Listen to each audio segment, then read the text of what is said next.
बीजापुर में लापता cobra commando Rakeshwar Singh नक्सलियों के कब्जे में है। नक्सली संगठन की ओर से लापता जवान की तस्वीर जारी कर रिहाई के लिए शर्तें रखी गई हैं, तो वहीं राकेश्वर सिंह का परिवार प्रधानमंत्री नरेंद्र मोदी से जवान को बचाने की अपील करता नजर आया।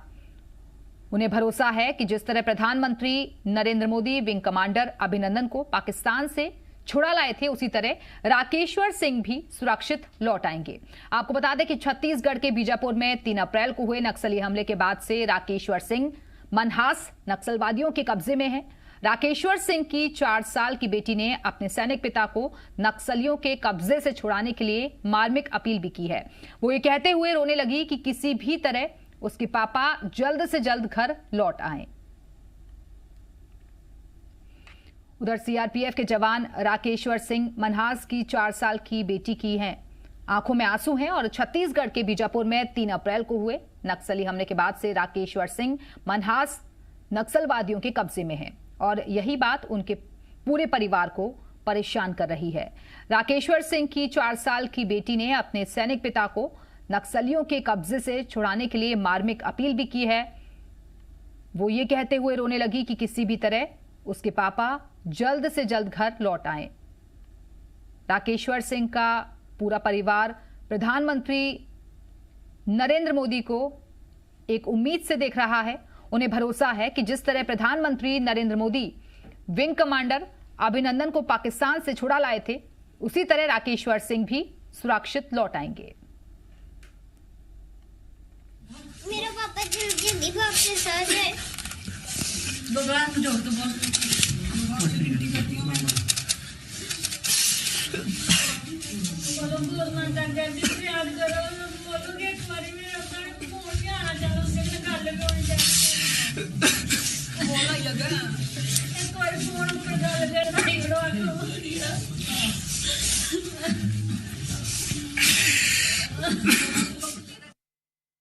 क्या कहना चाहते हैं पापा को लेकर?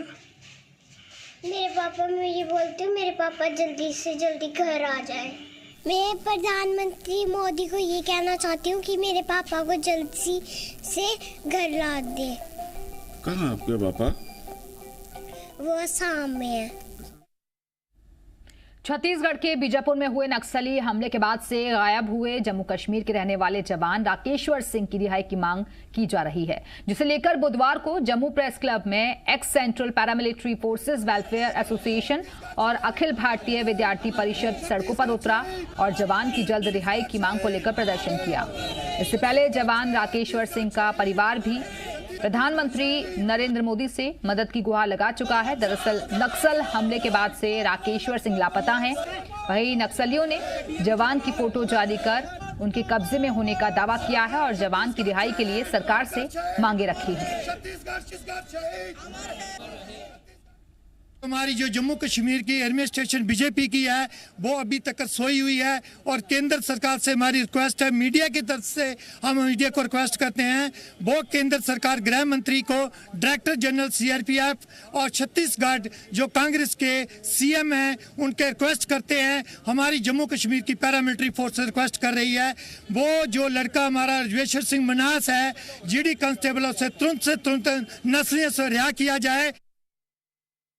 जिस प्रकार से परसों छत्तीसगढ़ के अंदर सीआरपीएफ के 22 जवान शहीद हुए, सबसे पहले मैं विद्यार्थी परिषद की ओर से उनको श्रद्धांजलि अर्पित करता हूं। और जिस प्रकार से हमारे जम्मू के सपूत राकेश्वर सिंह मनहास लापता है और आज तक चाहे वो जम्मू कश्मीर की सरकार हो चाहे केंद्र की सरकार, उन्होंने उनसे कोई संपर्क करने का काम नहीं किया है। इसलिए विद्यार्थी परिषद यह मांग करती है कि उनके परिवार के साथ संपर्क किया जाए और उनको घर जल्द से जल्द वापसी की जाए। बीजापुर नक्सली हमले के बाद सीआरपीएफ का जवान राकेश्वर सिंह मनहास लापता है और सुरक्षा बलों को शक है कि वो जवान नक्सलियों के कब्जे में हो सकता है। पुलिस को भी ऐसा ही शक है। ये जवान जम्मू कश्मीर का रहने वाला है और सीआरपीएफ के कोबरा कमांडो राकेश्वर सिंह मनहास का अभी तक पता नहीं चल पाया है। परिवार ने सरकार से अपील की है कि जब भारत की सरकार पाकिस्तान से अभिनंदन को छुड़ाकर वापस ला सकती है तो देश के वीर कमांडो राकेश्वर सिंह मनहास को भी ला सकती है।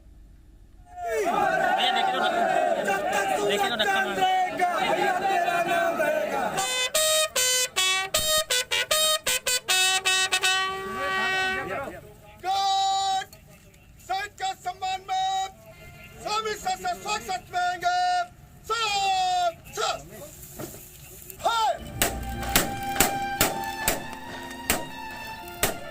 उत्तर प्रदेश के अयोध्या में सरयू के किनारे कोबरा कमांडो राजकुमार यादव को आखिरी विदाई दी गई।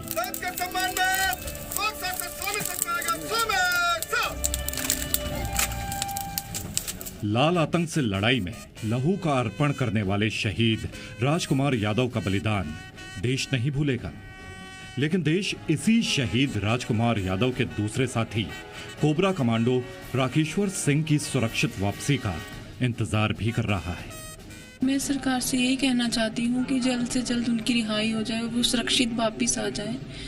जैसे एक फ्लाइंग ऑफिसर्स हमारा जो है वो पाकिस्तान से लाया गया था, अभिनंदन सिंह, वैसे ही इनको भी जल्द से जल्द उनसे रिहा कराया जाए और सुरक्षित कराया जाए। ये मीन मनहास है, बीजापुर से लापता कोबरा कमांडो राकेश्वर की पत्नी।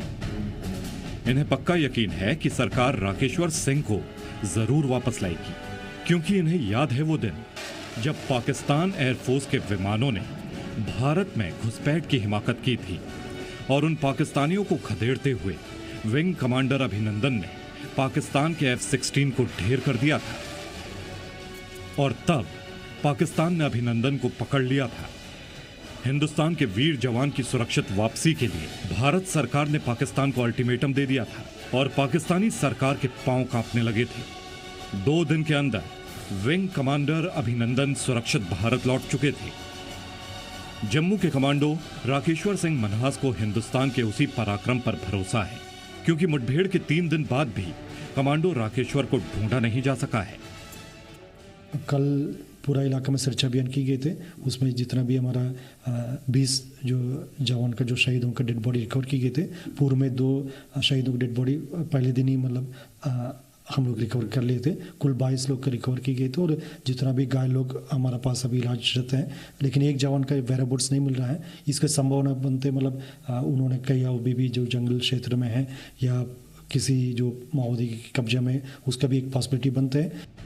कमांडो राकेश्वर के परिवार को भी ऐसी ही खबर मिली है कि राकेश्वर सिंह को नक्सली उठा ले गए हैं और वापसी के लिए शर्तें रखी हैं। फ़ोन पे फ़ोन आया, वो फ़ोन मैंने ही रिसीव किया।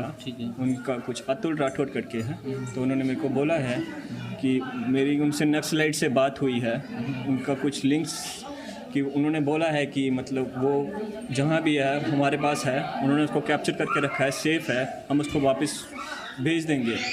बट उनके लिए वो सरकार से कुछ चाहते हैं। अब वो सरकार उनसे बातचीत करे, क्या चाहते हैं वो। हालांकि सरकार या सुरक्षा बलों की तरफ से अभी तक ना तो इस बात की पुष्टि की गई है कि राकेश्वर सिंह को नक्सली ही ले गए हैं और ना ही नक्सलियों से किसी नेगोशिएशन की खबर आई है। जम्मू से राजू केरनी के साथ ब्यूरो रिपोर्ट, जी मीडिया। आपको याद होगा कि साल 2019 में पाकिस्तान के बालाकोट में एयर स्ट्राइक हुई थी, तो इसके बाद भारतीय वायुसेना के विंग कमांडर को भारत सरकार अभिनंदन वर्धमान पाकिस्तान से छुड़ा कर लाई थी। लेकिन आज कई लोग सवाल ये पूछ रहे हैं कि फिर अभिनंदन की तरह राकेश्वर सिंह को क्यों नहीं बचा पा रहे। चलिए आपको बताते हैं कि क्यों राकेश्वर को अब तक नहीं छुड़ाया जा सका है। 2 साल पहले ही राकेश्वर सिंह की ड्यूटी छत्तीसगढ़ के नक्सल प्रभावित इलाकों में लगी थी और इस दौरान उन्होंने कई ऑपरेशंस में हिस्सा लिया। लेकिन इस बार जब टीम छत्तीसगढ़ के बीजापुर में घने जंगलों में गई तो नक्सलवादियों के हमले में उनके 22 साथी शहीद हो गए। लेकिन इस दौरान राकेश्वर सिंह की कोई सूचना नहीं मिली।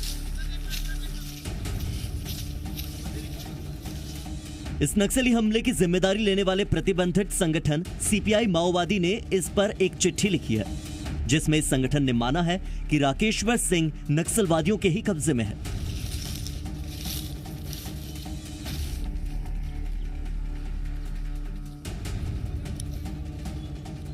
और सवाल यह उठ रहा है कि जब सरकार ने विंग कमांडर अभिनंदन वर्धमान को सिर्फ 60 घंटों में पाकिस्तान से छुड़ा लिया था, तो फिर राकेश्वर सिंह को लेकर इतनी देरी क्यों हो रही है? मेरा पापा जल्दी वापस आ जाए।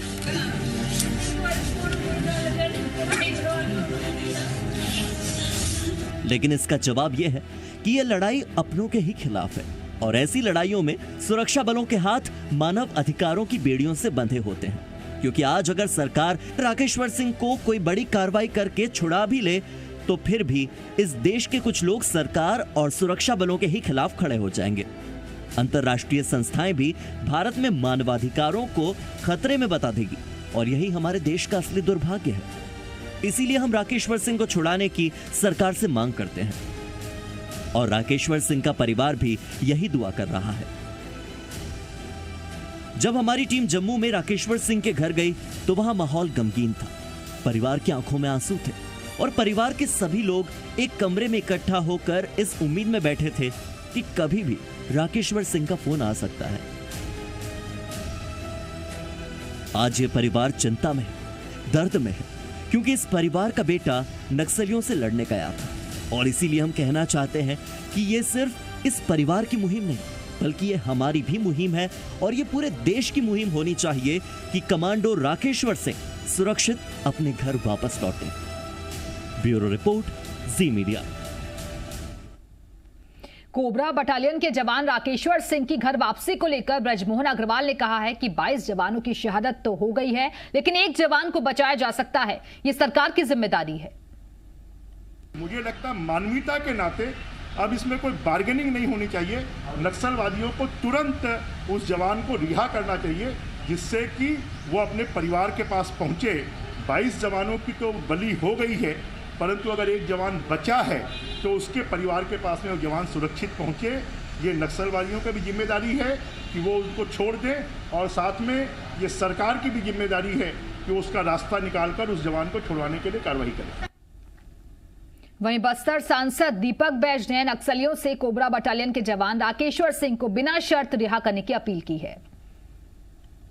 कोबरा बटालियन के जवान जो जम्मू कश्मीर के हैं, राकेश्वर सिंह मनहास, सुनने में आ रहा है कि वो आपके कब्जे में हैं। जो उनके परिवार लगातार अपील कर रहे हैं और रो रो कर पूरे परिवार सदमे में है। इसलिए मैं निवेदन करता हूं कि निशर्त उस जवान को रिहाई करें ताकि उस परिवार को एक बेटा, एक बाप, एक उस परिवार का एक सदस्य सकुशल उस परिवार को मिल सके और वापस आ सके। छत्तीसगढ़ के बीजापुर में 3 अप्रैल को जब नक्सलवादियों ने हमला किया था तब विजय मांडवी भी वहां मौजूद थे। वो छत्तीसगढ़ पुलिस के डिस्ट्रिक्ट रिजर्व गार्ड की तरफ से इस ऑपरेशन में शामिल थे और इस हमले में उन्हें काफी चोटें आई हैं। अहम बात यह है कि विजय मांडवी पहले खुद एक नक्सलवादी थे, लेकिन साल 2016 में जब उन्होंने सरेंडर किया तो उन्हें डिस्ट्रिक्ट रिजर्व गार्ड के दस्ते में नौकरी मिल गई। जब हमारी टीम ने उनसे बात की तो उन्होंने हमें बताया कि इस पूरे हमले के दौरान नक्सलवादी मांडवी हिडमा खुद वहां मौजूद था और इस हमले का नेतृत्व कर रहा था। सच्चाई यह है कि आतंकवादी हाफिज सईद से पहले मांडवी हिडमा को पकड़ना बहुत जरूरी है, क्योंकि इस तरह के नक्सलवादी देश की सुरक्षा के लिए सबसे बड़ा खतरा है। घायल जवान ने हमें और क्या कुछ बताया, आप भी सुनिए। किस चीज से वार कर रहे थे आप लोगों के ऊपर? उन लोग ज्यादा ACOGBL से ज्यादा मारे सर जी, और फायरिंग भी लगातार चल रहा है। लगातार सर उन लोग सीधा गोंडी में बोल रहे थे मारो मारो, नहीं छोड़ना उनको, मारो मारो, ऐसा बोल के बोल रहे थे। अपने उठने नहीं दे रहे थे ना सब। हम लोग कैसा करेंगे? उन लोग ज्यादा चारों तरफ से फेंक दिए। इतनी ज्यादा संख्या जी, सबसे ज्यादा उन लोग बहुत थे साहब, 500-600 होते बहुत। ये जो बता रहे हैं आप संगठन, नक्सल संगठन में रहे हो, वो हिडमा की टीम थी बता रहे हैं, ऐसा कुछ है क्या? जी सर, हिडमा था सर, हिडमा देखिए वहाँ पे हिडमा। जी जी, हिडमा है। कैसा दिखता है? अभी कैसा दिखता है हिडमा? टिंग नहीं, ऐसा मोटा जबरदस्त डोकरा है। वो वर्दी में था क्या? हथियार लेके? वर्दी है। क्या कर रहा था वो जवान? वो सीधा सेट में बोल रहा था सर, दौड़ा दौड़ा के मारो, दौड़ा दौड़ा के मारो, आगे नहीं बढ़ो, एकदम इधर उधर से देखते देखते मारो, अपना वालों को भी देखते मारना, उनको अपना आगे नहीं जाने नहीं देना तो मारो, बोल रहा है। बीजापुर में 3 अप्रैल को 22 जवान शहीद हो गए और उनमें से एक नाम बासागुड़ा के सुभाष नायक का भी है। सुभाष के जाने से पूरा परिवार सदमे में है, तो वहीं उन्हें अपने बेटे की बहादुरी पर गर्व भी है। सुभाष के साथ ही जवान शंकर बताते हैं कि उनका दोस्त काफी बहादुर था और एक समय जब नक्सलियों ने उन पर अटैक किया तो सुभाष ने जान पर खेलकर न सिर्फ अपने दोस्त की जान बचाई, साथ ही एक नक्सली को मार गिराया और उनके कब्जे से हथियार भी छीन लिया। सुभाष के बहादुरी की कहानी उनके दोस्त की जुबानी सुनिए। जस्ट 2 सेकेंड भी नहीं, मेरे ऊपर हमला हुआ। उसी समय क्या मारो मारो करते। बचाया कौन था आपको उस हमले में? सुभाष नायक इतना फर्स्ट दौड़ के आके मेरे को बचाया, ताकि मैं उसको मेरा हाथ में जैसे गोली लगा, काटे हैं हाथ को, तो उसी समय सुभाष आके मेरे को मेरे हथियार से पकड़ के उसको दौड़ाया और गोली मार के मेरे को बचाया।